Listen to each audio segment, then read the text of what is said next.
I never thought heartbreak could taste like liberation. One minute I was drowning in the monotony of my own relationship, counting imaginary points for his flaws like some cruel quiz, and the next I was laughing in the rain, free and entirely alone. Except, not completely. My name is Lily, and up until 2 weeks ago I believed love was a checklist. Cute smile, shared hobbies, occasional witty banter. My boyfriend Ethan had all the points, but the moment he decided my opinion didn't matter, I realized the system was broken. So I ended it. Texted him a clean, clinical goodbye with a few emoji flourish because even breakups deserved style. Then I went out into the streets of New York, letting the chilly wind slap the smugness off my skin. That was when I saw her.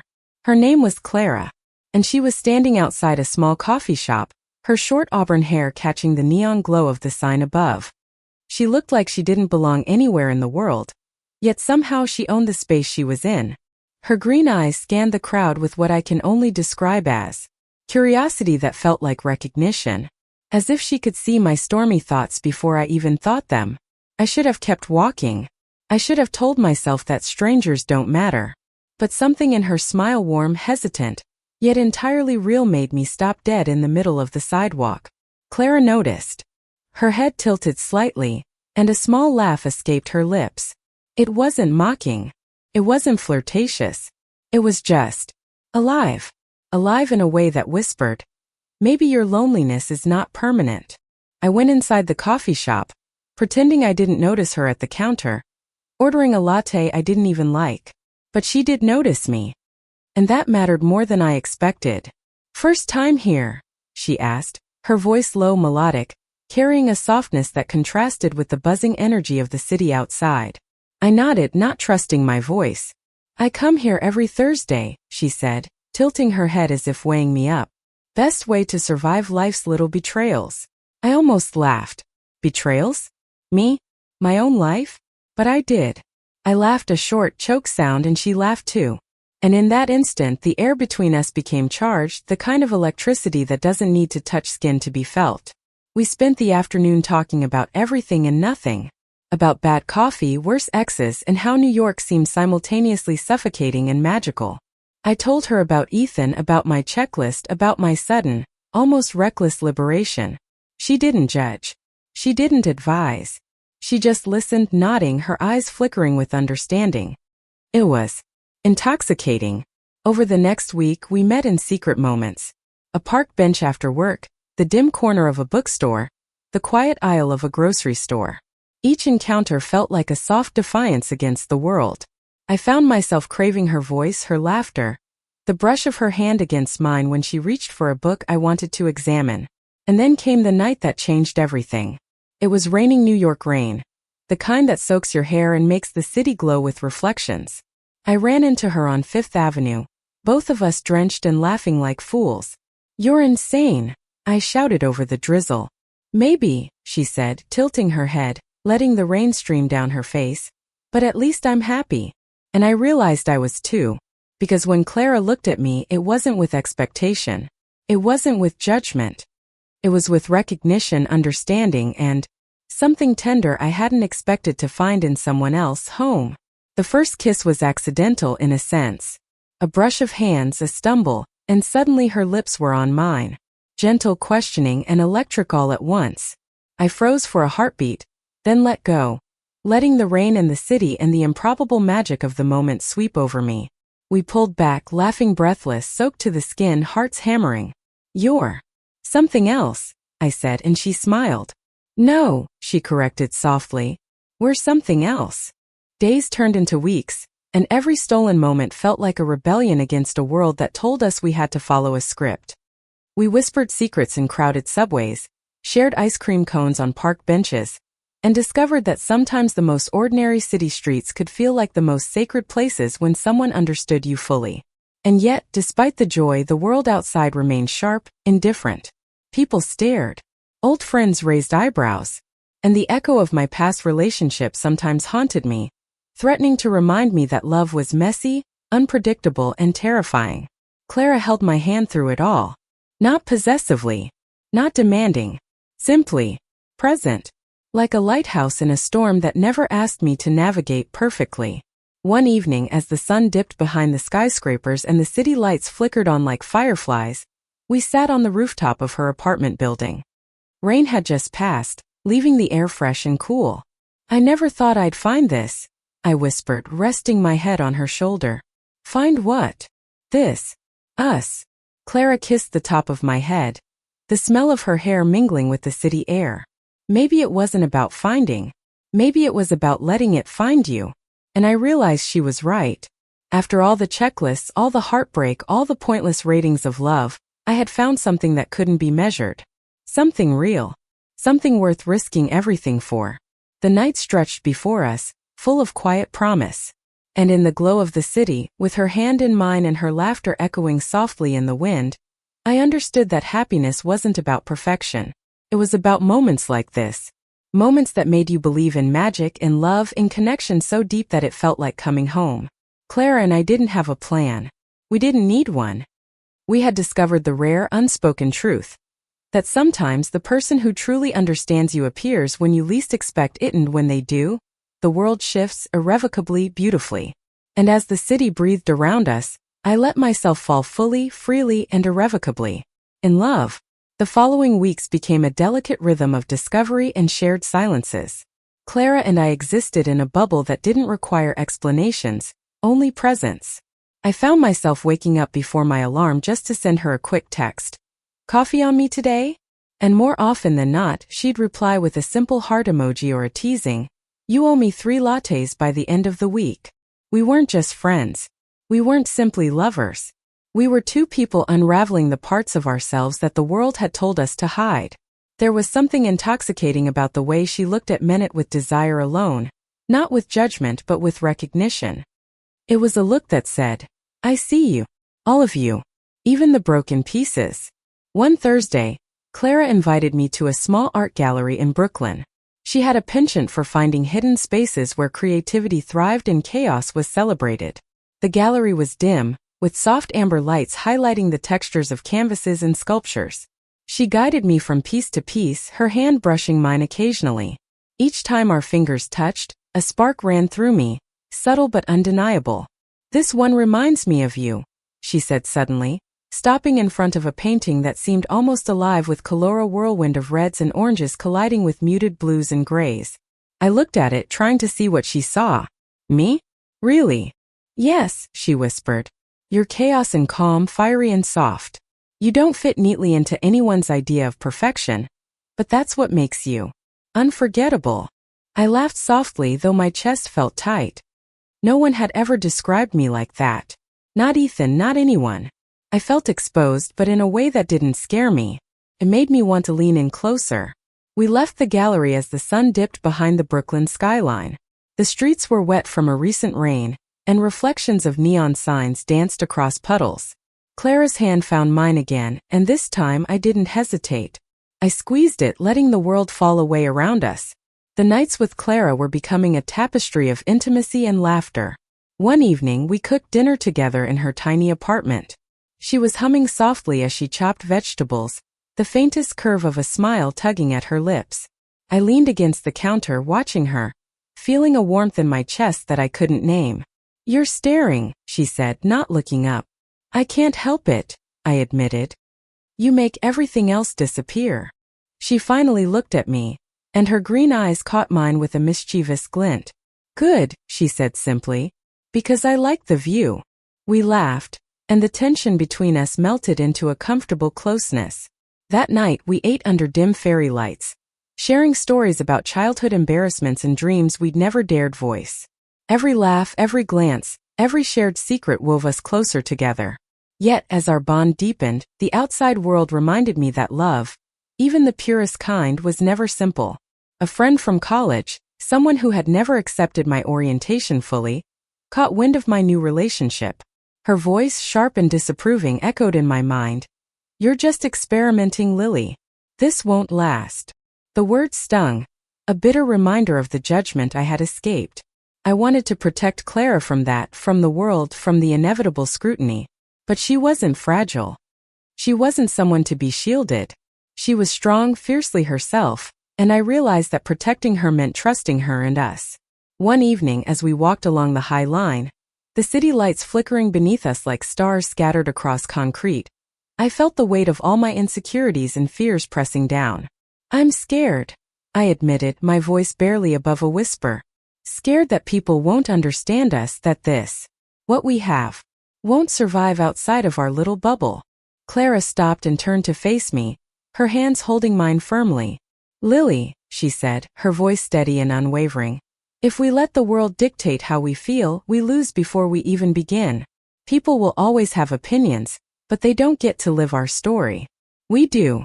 Her words settled around me like a protective cloak. I leaned into her, letting her strength seep into me, letting myself be vulnerable in a way I hadn't with anyone before. As autumn descended on New York, the leaves painting the streets with gold and crimson, our relationship blossomed in unexpected ways. We discovered favorite cafes, obscure bookstores, and little jazz clubs where the music was as intimate as our whispered conversations. Every new discovery felt like a shared secret, a private world constructed just for us amidst the bustling chaos of the city. One chilly evening, Clara took me to a rooftop overlooking the East River. The skyline stretched endlessly, a sea of lights reflecting on the water. She pulled a scarf from her bag and wrapped it around my shoulders. "For warmth," she said, her voice gentle. I laughed softly. "You think I need warmth from a scarf?" "You do if you're standing next to me," she replied, stepping closer. Our breaths mingled in the cold air, and I felt my heart race.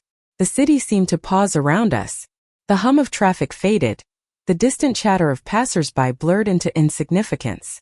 Clara's hand found my cheek, her touch feather-light but grounding. "I've never felt this way about anyone," she whispered. "You make everything feel possible." I closed my eyes, letting her words wash over me, letting the weight of my past dissolve. "Me too," I admitted, my voice trembling. "I didn't know I could feel this free." Our first real fight came not from jealousy or misunderstanding but from fear. I had been offered a temporary job in Boston, and the thought of leaving Clara, even for a short time, filled me with panic.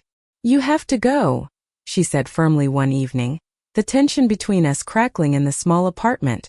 "This is your opportunity. Don't let me hold you back." "I don't want to leave you," I said, the words slipping out like a confession I couldn't hold in. What if this doesn't survive the distance?" Clara's eyes softened. She stepped closer, taking both my hands in hers. "Lily, trust me. We'll make it work. Love isn't about proximity. It's about commitment. And I am committed to you, to us." Her conviction quelled my fears. I realized that love wasn't about perfection or constant presence. It was about the unwavering choice to remain, even when circumstances were difficult. The weeks apart were agonizing, filled with late-night calls, video chats, and the aching absence of her presence. Yet every conversation, every shared laugh, every virtual touch reinforced the bond we had. By the time I returned to New York, the city itself seemed to celebrate our reunion. We met at the same coffee shop where we had first locked eyes. Clara was waiting, her hair tucked into a cozy scarf, her green eyes scanning the crowd until they found me. I ran to her and we collided in a hug that spoke volumes: relief, longing, joy, and love intertwined in a perfect knot. That night we wandered the streets hand in hand, letting the city guide us. We stopped under the glow of a street lamp, the world quiet around us. "I missed you," I whispered. "I never stopped thinking about you," she replied, leaning in. Our lips met, slow and deliberate, tasting of coffee and longing and everything we had endured. Autumn gave way to winter, and the city transformed into a wonderland of twinkling lights and festive cheer. We decorated her apartment with strings of bulbs and handmade ornaments, laughed over burnt cookies, and found solace in each other's warmth against the biting cold. One snowy evening we found ourselves at Rockefeller Center. The ice rink sparkled under the lights, couples gliding gracefully across the ice. Clara pulled me close, her breath visible in the frosty air. "Do you want to try?" she asked, her hand guiding me toward the rink. I nodded, though my balance was questionable. We held hands, wobbling and laughing, the cold air and holiday magic blending into a moment I would never forget. At some point we stopped, sliding to a halt in the center of the rink. Clara looked at me, her eyes reflecting the glittering lights. "Lily," she said softly, I never knew love could feel like this. Like home. Like everything I was searching for without even realizing it. I swallowed hard, the emotions choking me with their intensity. I feel the same way, I admitted, my voice shaking. I didn't know happiness could be this simple yet this profound. She smiled, and in that moment the city, the world, the chaos of everything faded. There was only us. Only the shared heartbeat of two souls who had found each other against all odds. And as snowflakes drifted around us, melting against our skin, I understood the truth of what we had discovered together. Love wasn't about checklists or calculations. It wasn't about expectation or perfection. It was about connection, understanding, and the courage to embrace someone wholly, even when the world told us it was impossible. Clara kissed me again, tender and enduring, a promise etched in the cold winter air. And for the first time in my life, I didn't feel the need to measure love, rate it, or question it. I simply let it be raw, real, and beautiful. We walked home that night, snow crunching beneath our feet, the city glowing around us, and I knew that whatever the future held, we would face it together. Because in Clara I had found not just love, but a reflection of my own soul, someone who saw me fully, embraced me completely, and loved me for all that I was. Winter gave way to spring, and the city awakened in shades of pastel blossoms and golden sunlight. Clara and I found ourselves wandering through Central Park one Saturday morning, hands intertwined, the soft breeze carrying the scent of blooming cherry trees. Each step felt effortless, as if the world had finally aligned with the rhythm of our hearts. We stopped at a small bench under a blooming tree, and Clara leaned against me, resting her head on my shoulder. "You know," she murmured, "I was nervous the first time we met. I didn't know if this could exist in the real world, outside of stolen moments and secret smiles." I kissed her temple softly. "I know. Me too. But here we are. Still laughing, still finding new ways to love each other every day." She turned to look at me, her eyes shining like emeralds in the spring sun. "I think that's the thing about love, Lily. It's not always a grand gesture or a perfect moment. Sometimes it's just steady, reliable, comforting. It's you showing up again and again, even when things get messy." Her words settled in my chest, and I realized how true they were. Our love had started in chaos, rain-soaked streets, chance encounters, the thrill of stolen moments, but it had grown into something far more profound. Trust, understanding, and the quiet courage to be entirely ourselves with each other. As the weeks passed, we explored every corner of New York, from hidden rooftops to quiet bookstores, from bustling markets to cozy cafes tucked away in narrow alleys. Each place became a part of our story, a memory etched with laughter, whispered secrets, and tender touches. One evening, Clara surprised me with tickets to an outdoor jazz concert at the park. The stage was small, the lights dim, and the music poured through the night air like velvet. We sat on a blanket, her head on my shoulder, letting the melodies wrap around us. Halfway through the concert, she reached into her bag and pulled out a small notebook. "I've been writing something," she whispered, almost shyly. "I want to read it to you." I felt my heart skip.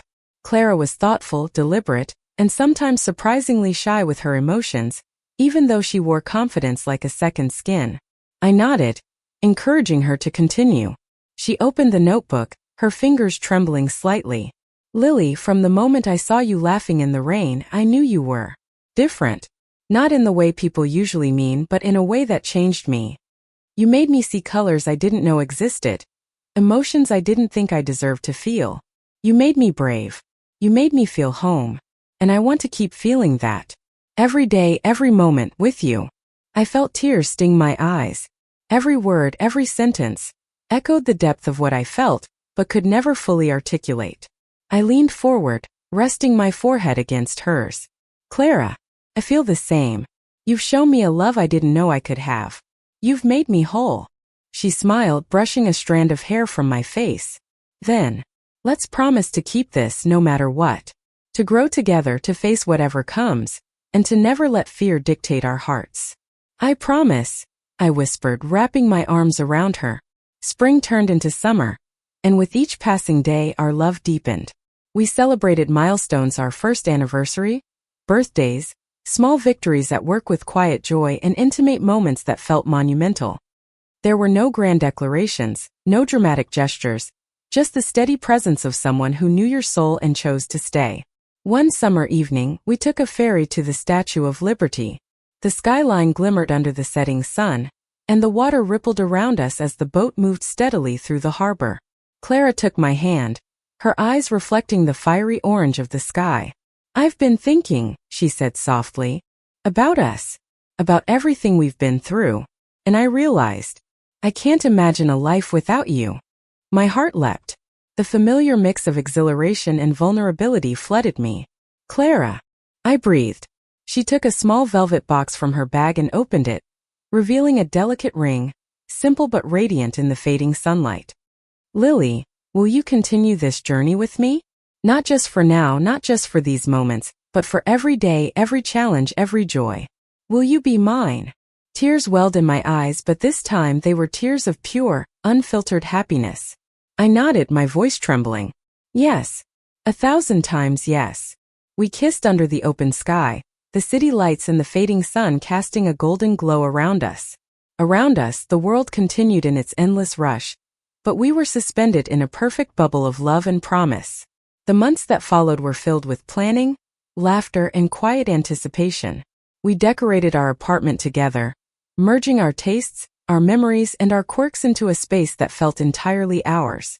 Friends and family came to know us not as two halves, but as a complete, inseparable whole. On the day of our wedding, the city seemed to hold its breath. We chose a small rooftop ceremony, with only close friends and family, the skyline stretching endlessly behind us. I wore a simple dress, and Clara wore a suit that somehow made her look both elegant and effortlessly herself. We exchanged vows under the open sky, speaking from our hearts, promising to honor, cherish, and support each other for all the days to come. Tears, laughter, and whispered jokes intertwined, and every glance we shared said more than words ever could. "I promise to love you," I said.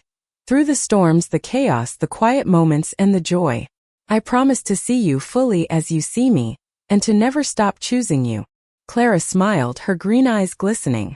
"And I promise to love you without hesitation, without condition, and without fear.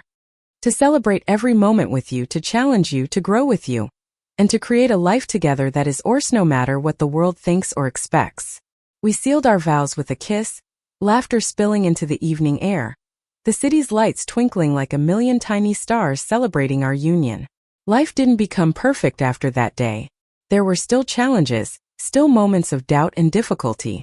But Clara and I had built something unshakable. A love that thrived not in the absence of struggle, but in the choice to face it together. On quiet mornings we would sit by the window, coffee in hand, hands entwined, and watch the city wake up. On chaotic afternoons we would find joy in the simplest things: a shared dessert, a stolen kiss, a note left on the fridge. And at night we would lie together, talking about everything and nothing, the comfort of each other's presence a steady anchor in a sometimes turbulent world. Years passed and our love matured into something profound, the kind that is built on trust, laughter, empathy, and shared dreams.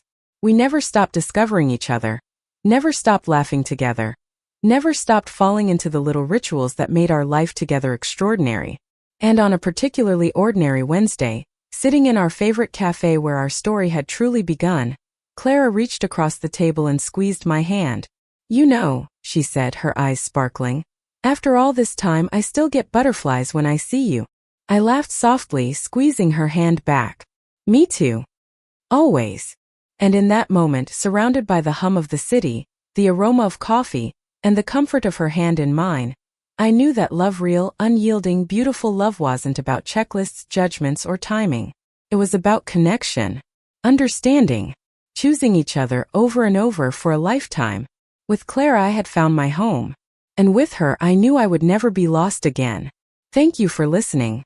Like and subscribe to get notifications about next videos.